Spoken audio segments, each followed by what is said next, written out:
اعوذ باللہ من الشیطان الرجیم بسم اللہ الرحمن الرحیم نون والقلم وما یسطرون ما انت بنعمت ربک بمجنون وان لک لاجرا غیر ممنون وانک لعلی خلق عظیم اما بعد۔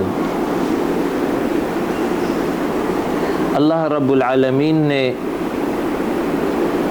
سورہ القلم کی ان آیات میں نبی اکرم صلی اللہ علیہ وسلم کی شان اور صفت بیان کی ہے کہ یقیناً آپ خلق عظیم کے مالک ہیں۔ یہ دراصل جواب تھا مشرکین مکہ کو۔ دور مکی میں جب آپ صلی اللہ علیہ وسلم نے دعوت توحید اہلیان مکہ کے سامنے رکھی تو بجائے اس کے کہ اس دعوت کو وہ قبول کرتے، مخالف بن گئے، دشمنی پر اتر آئے،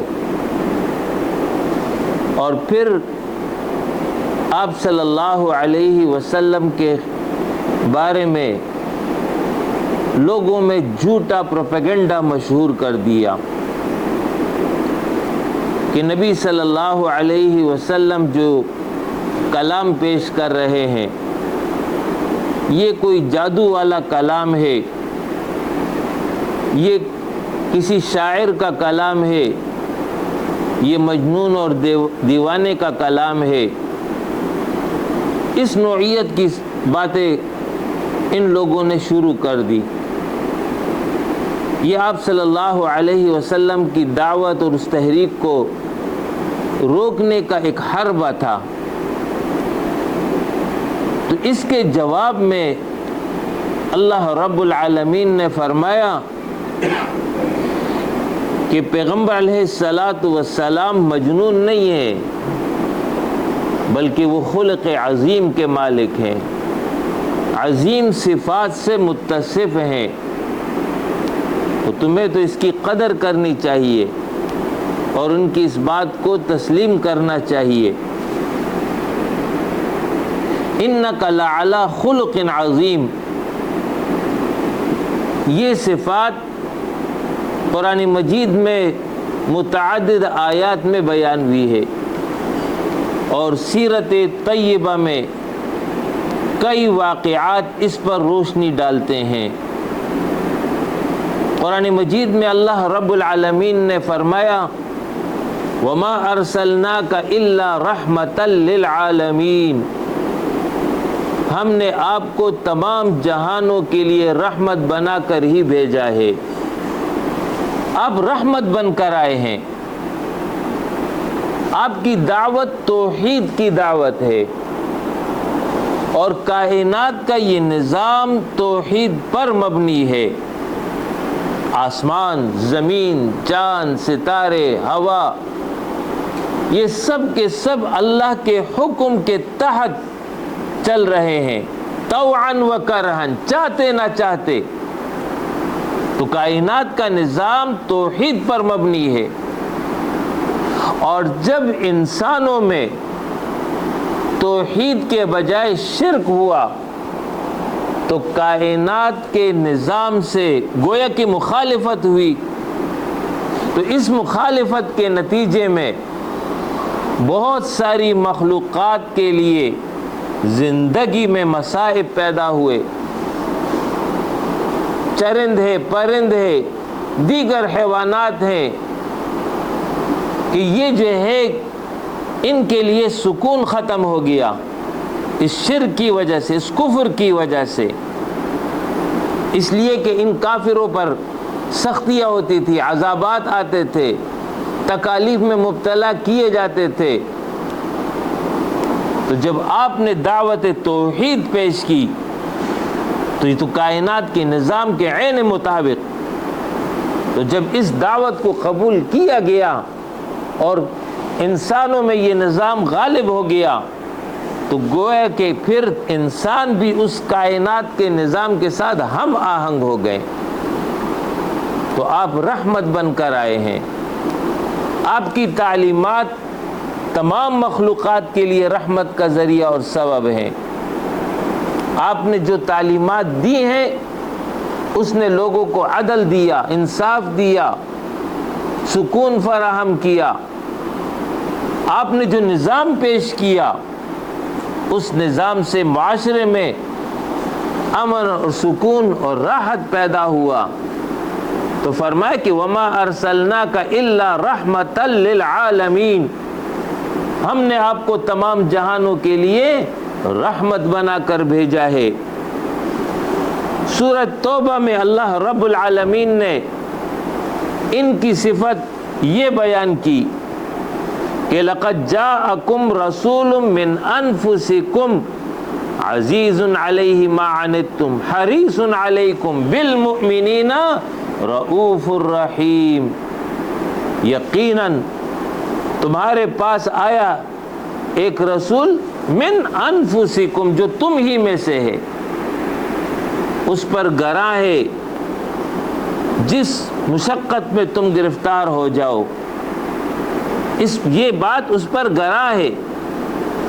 وہ تمہارا حریص ہے کہ تمہیں نفع پہنچائے، وہ مومنوں پر مہربان ہے، نہایت شفیق ہے. یہ آپ صلی اللہ علیہ وسلم کے اوصاف ہے جس کو قرآن نے بیان کیا. سورہ آل عمران میں ارشاد فرمایا کہ فَبِمَا رَحْمَةً مِّنَ اللَّهِ لِنْتَ لَهُمْ وَلَوْ كُنْتَ فَظَّ الْقَلْبِ. فرمایا یہ اللہ کی رحمت ہے، مہربانی ہے کہ آپ نرم دل ہیں. اگر آپ سخت دل ہوتے تو پھر جو ہے لَنْفَضُّوا مِنْ حَوْلِكَ، یہ صحابہ جو آج کے ارد گرد ہیں یہ سب جو ہے آپ سے دور چلے جاتے. لیکن اللہ نے آپ کو رحم دل بنایا ہے، رحیم ہے، شفیق ہے، مہربان ہے. اس کا یہ نتیجہ ہے کہ یہ صحابہ آپ کے جانثار آپ کے ارد گرد جمع ہے. رسول اللہ صلی اللہ علیہ وسلم نے جب یہ دعوت پیش کی، اس دعوت کے نتیجے میں آپ کو سخت آزمائش سے دوچار ہونا پڑا، لیکن ان تمام مراحل میں آپ صلی اللہ علیہ وسلم نے صبر اور استقامت اختیار کی. کفار نے جھوٹا پروپیگنڈا کیا، آپ کا استہزاء کیا، طنز کیا، مذاق کیا، لیکن آپ نے صبر سے اس کو برداشت کر لیا، جواب نہیں دیا. آپ صلی اللہ علیہ وسلم کے راستے میں کانٹے بچھاتے تھے. ایک موقع پر آپ سجدے کی حالت میں تھے، آپ کی پیٹھ پر اوجڑی اونٹ کی لا کر کے رکھ دی گئی جس کی وجہ سے آپ کو شدید تکلیف پہنچی، لیکن آپ نے صبر کیا، جواب نہیں دیا. آپ صلی اللہ علیہ وسلم کے جانثار ساتھیوں کو سخت آزمائش میں مبتلا کیا گیا.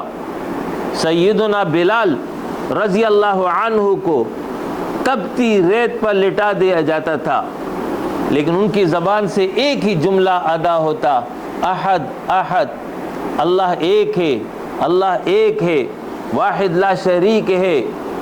آپ صلی اللہ علیہ وسلم اس کیفیت کو دیکھتے تھے، صبر کیا. خباب بن ارت رضی اللہ عنہ کو اسی طریقے سے آزمائش میں مبتلا کیا گیا. عمار بن یاسر اور ان کے والدین کو سخت آزمائش سے دوچار ہونا پڑا. ان کی والدہ سمیہ اسلام کی پہلی شہید، انہیں جو ہے شہید کیا گیا. ابو جہل نے اس کو شہید کیا.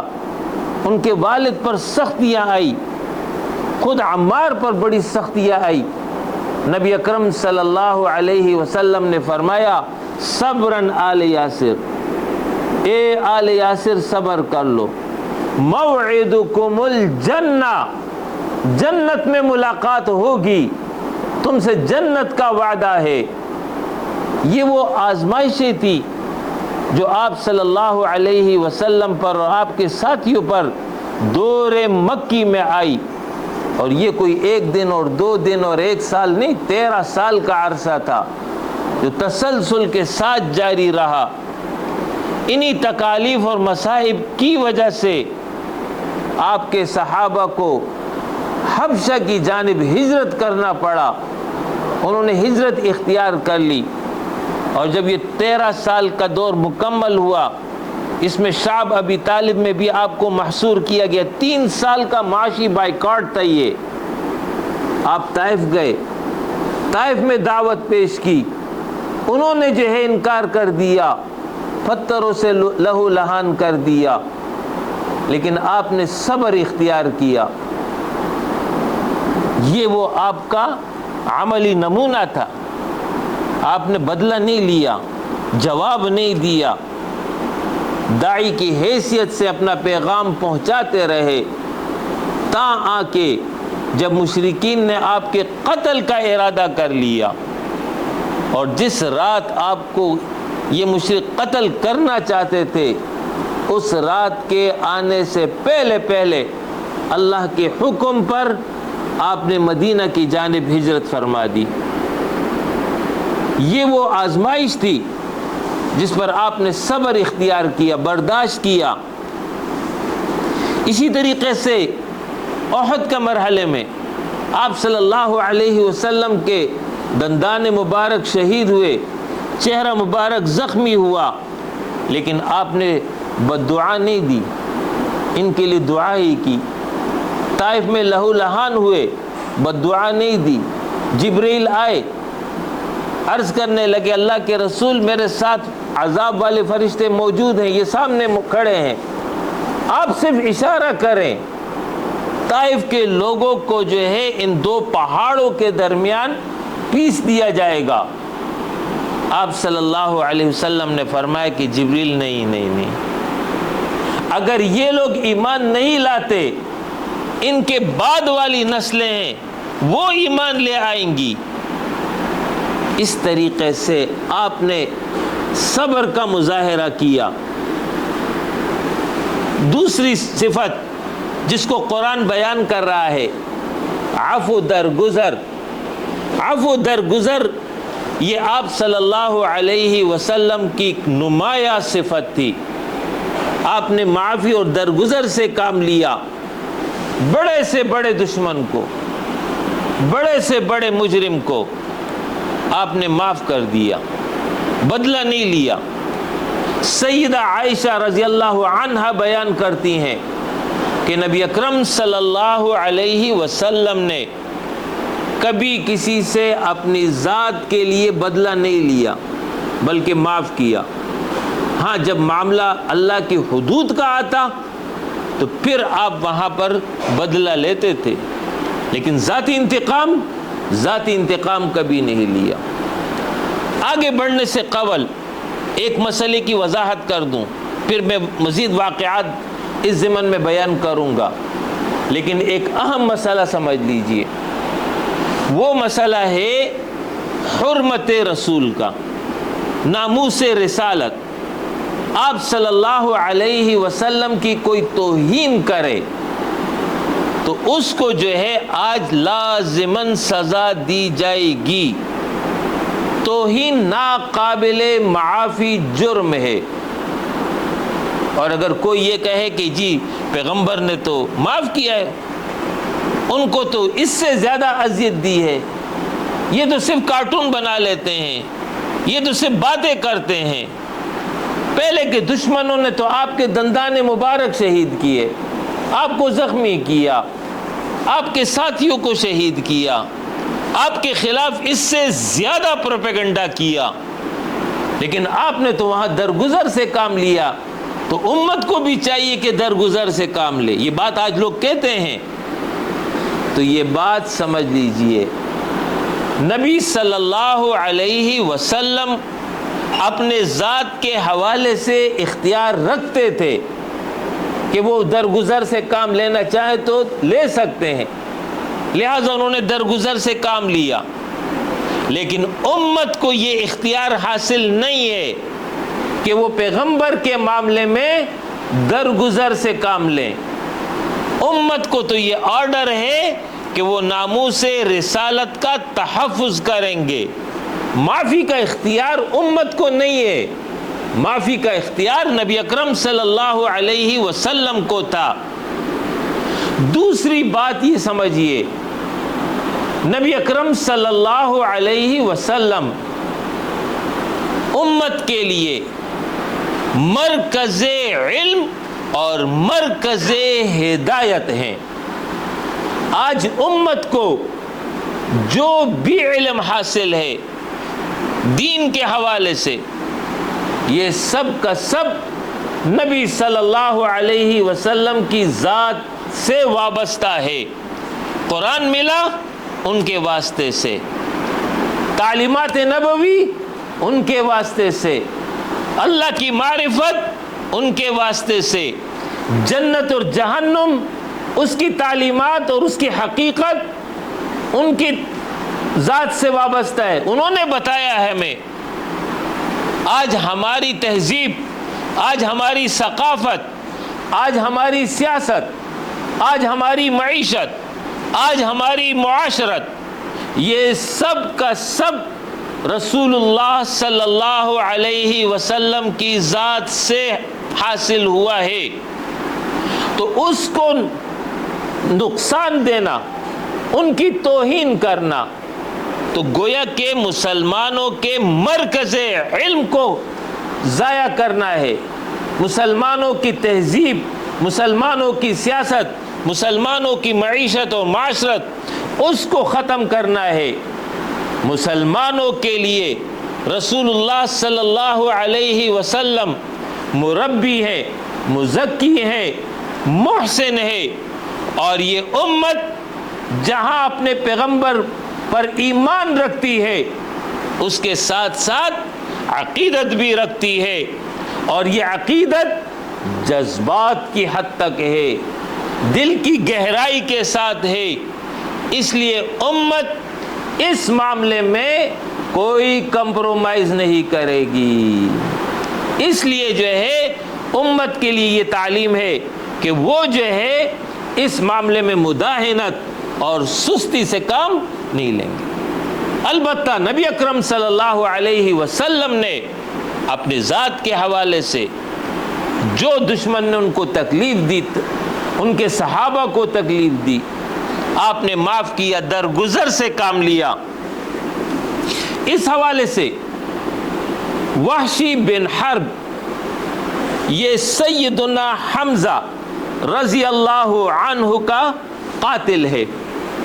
سیدنا حمزہ رضی اللہ عنہ نبی اکرم صلی اللہ علیہ وسلم کے چچا تھے اور آپ کے دودھ شریک بھائی بھی تھے، تو گویا کہ ہم عمر تھے۔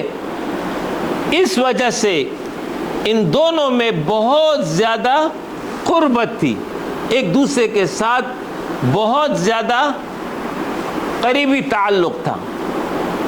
جب نبی صلی اللہ علیہ وسلم نے دعوت توحید بیان کی تو اس وقت سیدنا حمزہ رضی اللہ عنہ نے ایمان قبول نہیں کیا، لیکن آپ کا ساتھ دیتے رہے۔ اسی زمانے میں ایک موقع پر ابو جہل نے نبی اکرم صلی اللہ علیہ وسلم کو تکلیف پہنچائی، اس کی خبر سیدنا حمزہ کو ہو گئی۔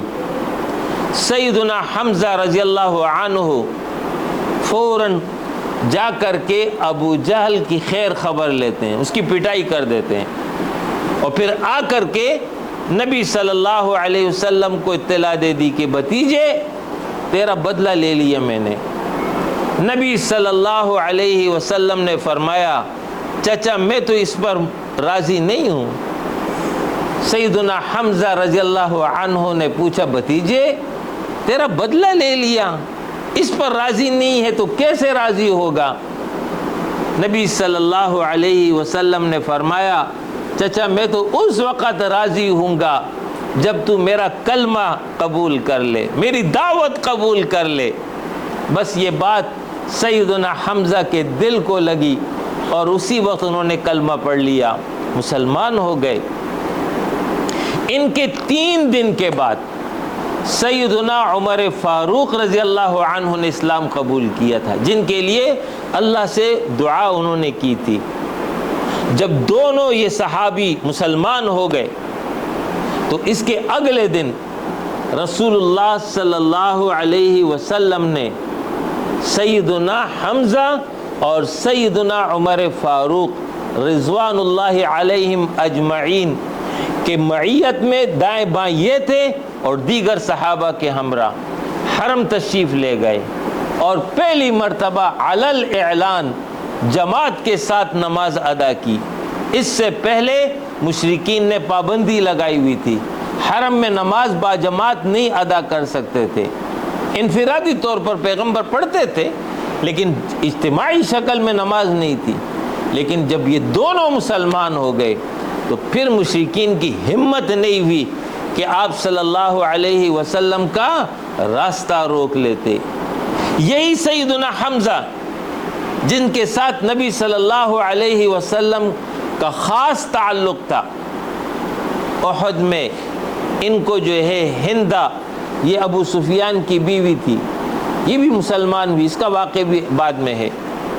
تو اس نے یہ وحشی غلام تھا، اس کو تیار کیا وحشی بن حرب، اور اس نے نیزہ مار کر کے ٹارگٹ کر کے سیدنا حمزہ کو شہید کیا تھا۔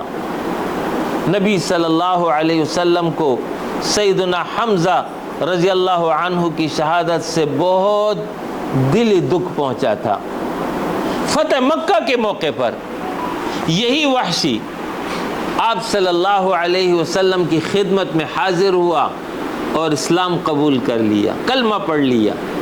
نبی صلی اللہ علیہ وسلم نے اس کا یہ ایمان قبول کر لیا اور پھر فرمایا وحشی وہ واقعہ سناؤ، تم نے کیسے حمزہ کو شہید کیا؟ وحشی نے پورا واقعہ بیان کیا کہ ایسے ایسے ایسے ہوا۔ نبی صلی اللہ علیہ وسلم کے آنکھوں سے آنسو جاری تھے۔ پھر آپ صلی اللہ علیہ وسلم نے فرمایا وحشی میں تم کو اپنی مجلس میں آنے سے نہیں روکتا ہوں، میری مجلس میں آؤ، یہ علم کی مجلس ہے، دین کی مجلس ہے، لیکن میرے سامنے مت بیٹھنا، اس لیے کہ تم جب سامنے بیٹھو گے تمہیں دیکھوں گا مجھے چچا یاد آئیں گے، بے تحاشا بے ساختہ جو ہے آنکھوں سے آنسو جاری ہو جائیں گے، لہٰذا میری مجلس میں آؤ مگر دائیں بائیں بیٹھنا۔ آپ صلی اللہ علیہ وسلم نے اس طرح معاف کیا۔ اسی طریقے سے آپ صلی اللہ علیہ وسلم نے عفو اور درگزر ہندہ کے حوالے سے، جسے بھی میں نے ذکر کیا، ہندہ یہ ابو سفیان کی بیوی تھی، اس نے سیدنا حمزہ رضی اللہ عنہ کا جگر نکال کر کے اس کو دانتوں میں چپایا تھا، کلیجہ چپایا تھا۔ آپ صلی اللہ علیہ وسلم نے اسے بھی معاف کر دی جب اس نے کلمہ پڑھ لیا۔ ابو سفیان جو ان کے شوہر تھے اور مکہ کا سردار تھا، فتح مکہ تک وہ سردار تھا مشرکین کا، لیکن جب مکہ فتح ہو گیا اس نے آ کر کے کلمہ پڑھ لیا، مسلمان ہو گیا۔ آپ صلی اللہ علیہ وسلم نے اعلان فرما دیا کہ جو بھی ابو سفیان کے گھر پناہ لے گا اسے پناہ دی جائے گی، عزت دی، اس کو ایک مقام دیا، متاثر ہو گیا، مزید قریب آ گیا۔ مکہ فتح ہونے کے بعد یہ وہ مشرک جو 21 سال تک آپ سے لڑتے رہے، اب آپ کے سامنے سب کھڑے تھے۔ آپ صلی اللہ علیہ وسلم نے ان سے دریافت کیا کہ تمہارے ساتھ کیا معاملہ کیا جائے، تو سارے لوگوں نے کہا آپ بھی کریم، آپ کے والد بھی کریم، آپ کے دادا بھی کریم. ظاہر سارے قریشی تھے، ایک خاندان تھا بڑا، ایک دوسرے کو جانتے تھے، پہچانتے تھے. تو کہنے لگے کہ ہم آپ سے خیر کی امید رکھتے ہیں. نبی اکرم صلی اللہ علیہ وسلم نے فرمایا لا تثریب علیکم اليوم، تم پر کوئی الزام نہیں ہے، جاؤ تم سب آزاد ہو. فاتح وہ ہے جو دلوں کو فتح کر لے. اکرمہ بن ابی جہل، ابو جہل کا بیٹا، ابو جہل جس کے بارے میں نبی اکرم صلی اللہ علیہ وسلم نے فرمایا فرعون هذه الامہ، اس امت کا فرعون ابو جہل ہے.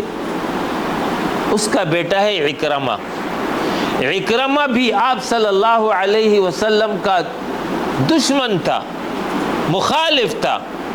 جب مکہ فتح ہو گیا تو یہ گھبرا گیا، ڈر گیا. اس نے کہا میں تو بڑا دشمن ہوں، پیغمبر علیہ السلام مجھے تو نہیں چھوڑیں گے. لہٰذا مکہ سے فرار ہو گیا. جدہ پہنچا، کشتی میں سوار ہوا. کشتی آگے جا کر کے بھنور میں پھنس گئی. جب بھنور میں پھنس گئی تو وہاں پر جو کشتی میں اس کے ساتھ مشرکین سوار تھے وہ جو ہے اللہ کو پکارنے لگے. تو اکرمہ نے کہا کہ اللہ کو کیوں پکارتے ہو؟ لات، منات، عزا، حبل، ان کو پکارو. تو مشرکین نے کہا کہ یہاں پر لات، منات، عزا کوئی کام نہیں آتا ہے، یہاں پر ایک اللہ کام آتا ہے.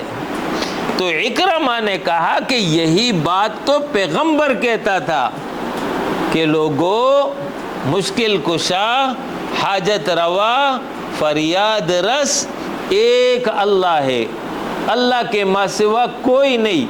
اس وقت تو یہ بات تمہاری سمجھ میں نہیں آ رہی تھی. اس نے کہا کچھ بھی کہو، بہرحال یہاں پر اب کسی اور کی بات نہیں چلے گی، یہاں ایک اللہ کی بات چلے گی. جب اکرمہ نے اس کیفیت کو دیکھا تو دل میں اللہ سے یہ وعدہ کر لیا کہ اگر میں بچ گیا، اس بھنور سے نکل آیا، میں نے تو کلمہ پڑھ لینا ہے، اسلام قبول کر لینا ہے. اللہ رب العالمین کا فیصلہ تھا. کشتی بھنور سے نکل آئی، کشتی ساحل سمندر سے ٹکرا گئی، یہ ساحل پہ اترا اور وہاں سے سیدھا مکہ پہنچ گیا کسی نہ کسی طرح. اور جا کر کے نبی صلی اللہ علیہ وسلم کے سامنے بیٹھ کر کے کلمہ پڑھ لیا، اشہد اللہ الہ الا اللہ و اشہد ان محمد رسول اللہ. نبی صلی اللہ علیہ وسلم نے اسے معاف کر دیا. حبار بن اسود یہ وہ شخص ہے جو مکہ کا مشرک بندہ تھا. مشرکین مکہ انہوں نے یہ پابندی لگائی ہوئی تھی کہ مکہ سے کسی کو ہجرت کرنے نہیں دیں گے. اور جو گئے ہیں ظاہر ہے ان کے خلاف بدر میں یہ لوگ گئے، احد میں گئے، خندق، غزوہ خندق تک یہ آتے رہے لڑنے کے لیے، تو کسی کو ہجرت کرنے نہیں دیتے تھے. تو سیدہ زینب نبی صلی اللہ علیہ وسلم کی بڑی صاحبزادی، سب سے بڑی صاحبزادی سیدہ زینب، ان کی شادی سیدہ خدیجہ رضی اللہ عنہا کے بھانجے ابو العاص کے ساتھ ہوئی تھی نبوت سے قبل. لہٰذا پھر بعد میں آپ صلی اللہ علیہ وسلم پر وحی آ گیا، آپ نبی تھے تو زینب کی تو شادی ہو چکی تھی، لیکن ابو العاص نے ابھی اسلام قبول نہیں کیا. زینب مکہ میں تھی، آپ صلی اللہ علیہ وسلم نے ہجرت فرما لی. یہ ابو العاص مشرکین کی طرف سے لڑنے کے لیے آیا تھا بدر، گرفتار ہو گیا. لہذا فیصلہ ہوا تھا کہ جو گرفتار ہو گئے ہیں ان کے جو ورثاء ہیں اور ان کے گھر والے ہیں وہ ان کا فدیہ دے کر کے آزاد کرا دیں. اب باقی لوگوں کے جو رشتہ دار تھے انہوں نے فدیہ دیا اور اپنے رشتہ داروں کو قید سے آزاد کر دیا. ادھر ابو العاص یہ گرفتار تھے، نبی صلی اللہ علیہ وسلم کے داماد تھے. ان کی اہلیہ نبی صلی اللہ علیہ وسلم کی صاحبزادی سیدہ زینب، اس نے اپنے شوہر کو چھڑانے کے لیے فدیے کے طور پر ہار بھیج دیا سونے کا۔ یہ وہ ہار تھا جو سیدہ خدیجہ رضی اللہ عنہا نے اپنی اس بڑی صاحبزادی کو جب شادی کے وقت رخصت ہو رہی تھی تو یہ دیا تھا۔ یہی ہار جب واپس نبی صلی اللہ علیہ وسلم کے سامنے آ گیا کہ یہ فدیے کے طور پر زینب نے بھیجا ہے، آپ صلی اللہ علیہ وسلم کو سیدہ خدیجہ یاد آ گئی۔ سیدہ خدیجہ رضی اللہ عنہا وہ عظیم خاتون جس نے نبوت کے اعلان کے بعد 10 سال تک آپ صلی اللہ علیہ وسلم کا ساتھ دیا، اپنا مال خرچ کیا، آپ کے لیے ایک حوصلہ، آپ کے لیے ایک ڈھارس کا ذریعہ تھی، اور آپ رضی اللہ عنہ کا ذکر نبی صلی اللہ علیہ وسلم دور مدنی میں بھی کرتے تھے۔ سیدہ عائشہ رضی اللہ عنہ بیان کرتی ہیں کہ مجھے باقی کسی پر اتنا رشک نہیں آیا جتنا جو ہے سیدہ خدیجہ رضی اللہ عنہ پر آیا، کہ جن کا ذکر آپ بارہا کرتے تھے۔ تو سیدہ خدیجہ یاد آ گئی، آپ کی آنکھوں میں آنسو آ گئے۔ آپ صلی اللہ علیہ وسلم نے صحابہ سے پوچھا اگر آپ لوگ اجازت دیں تو میں یہ ہار واپس بھیج دوں؟ صحابہ نے فرمایا، عرض کہ اللہ کے رسول ہماری جان قربان، جو آپ کا حکم سب قبول۔ لہذا آپ نے وہ ہار واپس بھجوا دیا اور اپنے داماد کو آزاد کر دیا، لیکن ساتھ میں یہ وعدہ لے لیا کہ جب تم مکہ پہنچو تو فلاں وقت پر میری صاحبزادی کو تم نے مدینہ بھیجنا ہے۔ اس نے وعدہ کر لیا، اس نے کہا ٹھیک ہے میں آپ کی صاحبزادی کو بھیج دوں گا۔ یہ واپس چلا گیا، حسب وعدہ سیدہ زینب کو اونٹ پر کجاوے میں بٹھا دیا، اپنے بھائی کو ساتھ کر دیا کہ اسے مدینہ چھوڑ آؤ۔ سیدہ زینب روانہ ہو گئی۔ ادھر حبار بن اسود، یہ مشرک تھا، اس کو پتہ چل گیا کہ زینب ہجرت کر رہی ہے، اس نے راستہ روک لیا اور سیدہ زینب پر نیزہ مار دیا، جس کے نتیجے میں وہ زخمی ہوئی، گر گئی۔ گرنے کے نتیجے میں ان کے پیٹ پہ بچہ تھا، وہ مر گیا، آپ زخمی ہو گئی۔ بعد میں پھر اسی زخم کی وجہ سے انتقال بھی ہو گیا۔ نبی صلی اللہ علیہ وسلم کو اس واقعے سے بہت صدمہ پہنچا، لیکن مکہ فتح ہونے کے بعد یہی حبار بن اسود آپ صلی اللہ علیہ وسلم کی خدمت میں آ گیا، کلمہ پڑھ لیا، مسلمان ہو گیا۔ آپ صلی اللہ علیہ وسلم نے اسے بھی معاف کر دیا۔ یہ تھا آپ کا اسوہ حسنہ، یہ آپ کا تھا خلق عظیم کہ بڑے سے بڑے جانی دشمنوں کو آپ نے جو ہے معاف کیا۔ انک لعلی خلق عظیم، آپ عظیم خلق کے مالک ہیں۔ آپ کا عدل اور انصاف دور مدنی میں آپ کی عدالت میں مقدمہ دائر ہوا چوری کا۔ فاطمہ بنت قیس نامی خاتون نے چوری کی، آپ کے دربار میں سفارش کرائی گئی کہ بڑے خاندان کی لڑکی ہے، غلطی ہو گئی، درگزر سے کام لے۔ نبی صلی اللہ علیہ وسلم نے فرمایا تم سے پہلے جو لوگ تھے وہ اسی وجہ سے ہلاک ہوئے کہ بڑے لوگ جرم کرتے تھے تو معاف کر دیا جاتا تھا، چھوٹے لوگ جرم کرتے تھے انہیں پکڑ لیا جاتا تھا۔ خدا کی قسم فاطمہ بنت محمد بھی چوری کرتی، میں اس کا بھی ہاتھ کاٹ دیتا۔ انصاف فراہم کیا، عدل فراہم کیا، کوئی جانبداری آپ نے نہیں دکھائی۔ تواضع اور انکساری آپ کی نمایاں صفت ہے۔ صحابہ بیان کرتے ہیں کہ آپ صلی اللہ علیہ وسلم اپنے ساتھیوں کے درمیان ایسے رہتے تھے جیسے عام آدمی بیٹھتا۔ کوئی فرق نہیں کر سکتا تھا کہ یہ پیغمبر ہے اور یہ صحابی ہے۔ آپ صلی اللہ علیہ وسلم کی سخاوت اور ایثار، رسول اللہ صلی اللہ علیہ وسلم نے کبھی کسی سائل کو نہ نہیں کہا، جو موجود ہوتا وہ دے دیا کرتے تھے۔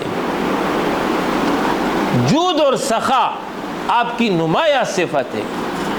اسی طرح آپ کی صفت حیا اور عفت، حیا کے حوالے سے رسول اللہ صلی اللہ علیہ وسلم کے بارے میں صحابہ بیان کرتے ہیں کہ حیا میں آپ سب سے آگے تھے، اس طرح جیسے پردے میں بیٹھی ہوئی کنواری لڑکی حیادار ہوتی ہے، اور پھر جب وہ پردے میں ہو تو زیادہ حیادار ہوتی ہے، زیادہ شرم والی ہوتی ہے۔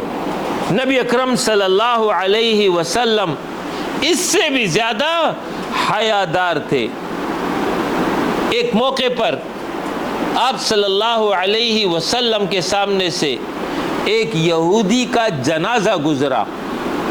آپ صلی اللہ علیہ وسلم کھڑے ہو گئے، صحابہ نے عرض کیا اللہ کے رسول یہ تو یہودی ہے۔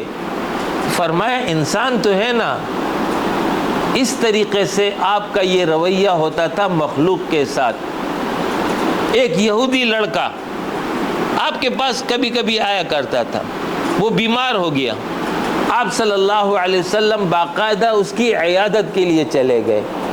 یہ نہیں کہا کہ یہ تو یہودی ہے، یہ تو میرا مخالف ہے، آپ چلے گئے، عیادت کر لی، اور پھر اسے تعلیم دی کہ بیٹے لڑکے اسلام قبول کر لو۔ اس نے اپنے باپ کی طرف دیکھا، باپ نے کہا کہ محمد صلی اللہ علیہ وسلم جو کہہ رہا ہے یہ صحیح کہہ رہا ہے، یہ سچا پیغمبر ہے، لہٰذا باپ کے کہنے پر اس نے اسی وقت کلمہ قبول کر لیا۔